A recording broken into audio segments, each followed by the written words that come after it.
Harman's Phoenix 200 is the most recent film stock, colour film stock on the market. It's been about for a few months now, and I've tried it out in a ton of different scenarios, from shooting at 200 speed to shooting it at 400 speed, shooting it inside and outdoors, on portraits and on street photography. It's been a little while since we did a video about printing in the darkroom, and in today's video we're going to be combining Harman 200 and darkroom printing and talking about my first attempt at printing Harman's newest film stock in the darkroom. So the darkroom in question for this video was Intrepid Darkrooms in Brighton. You guys also might remember Intrepid because they are the company that create the compact enlargers, the one that I use to print in my flat when I'm printing like black and white and stuff like that. It also prints colour, but I'm just not brave enough to do that at home yet. But just before Christmas, I headed down to Brighton and spent the day in darkrooms with the sole purpose of trying out printing Phoenix 200.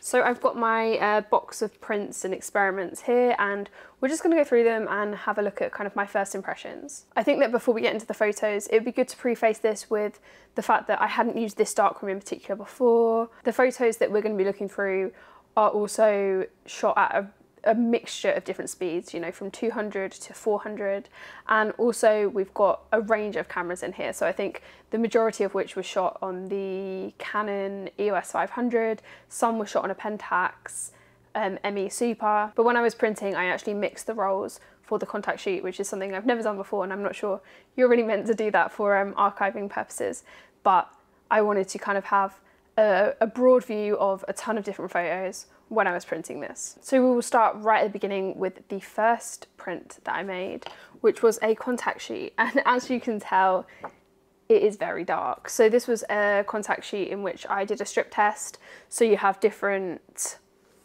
exposure times from top to bottom. If you actually remove the fact that these are very dark images and you kind of hone in on the actual images themselves, you'll see that they are very yellow compared to what you might expect most contact sheets to start out with. The settings that I was using here were settings that I would ordinarily use to print things like Kodak Portrait.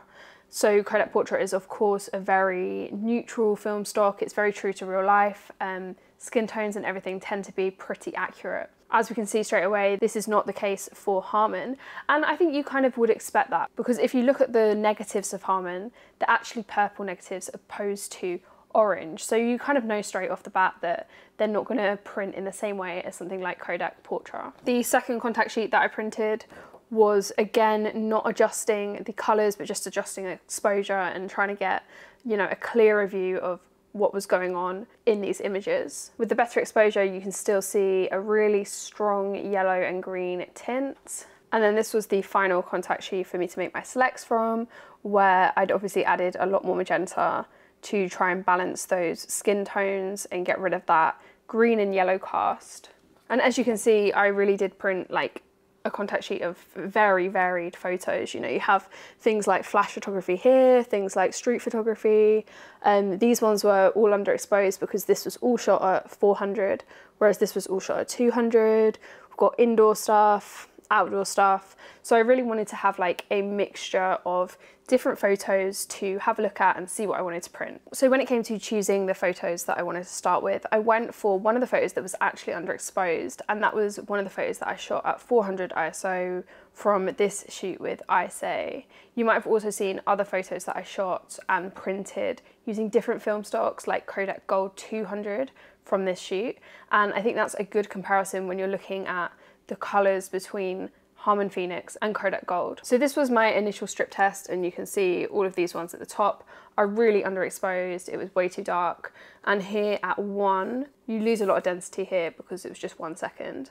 So this is the first print that I made, and again you can see that it is really underexposed. The actual negative itself was underexposed, so I wasn't really surprised by this.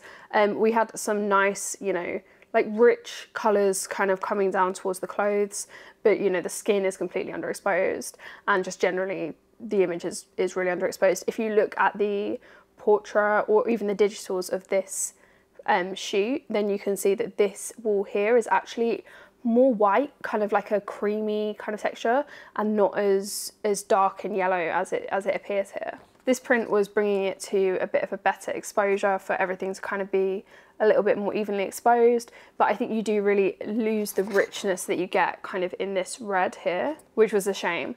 But I did kind of like the overall warmth of the image. I didn't want to take out too much of that warmth because it is one of the characteristics of the film. And I do think that, especially when you're looking at the prints that have kind of the proper density, these like reds, they really pop, and that is another characteristic of Harman Phoenix. Next up, I printed this photo of Jack.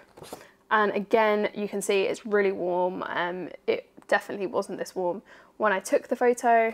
And this photo is another one that's interesting when it comes to exposure, because this area here is overexposed, whereas this area is, you know, a little bit better exposure, if not a little bit underexposed. And what we have here is a really good example of how the dynamic range isn't amazing when it comes to Harman Phoenix, because actually when I was shooting on digital and when I was shooting on different mediums, this wasn't as blown out. And usually when you do have areas that are blown out with film photography, that can be easier to claw back when it comes to printing, whereas on these there really wasn't any detail. This was another print that I made from that photo, and you can really see on this photo in particular, you can see it across all of them, but on this photo in particular, it really shows how large the grain is on Harman Phoenix. This photo again is a really good example of the poorer dynamic range. You know, in the film scans even, you could bring back some of the detail in this skyline,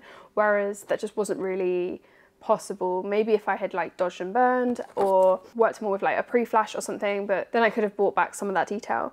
But generally, you know, when you're shooting with stocks like Portrait or Kodak Gold, that dynamic range is a lot easier to manage and you don't have to work too hard to bring back that detail. This print here is actually one I think was most successful, even though I did accidentally print it backwards.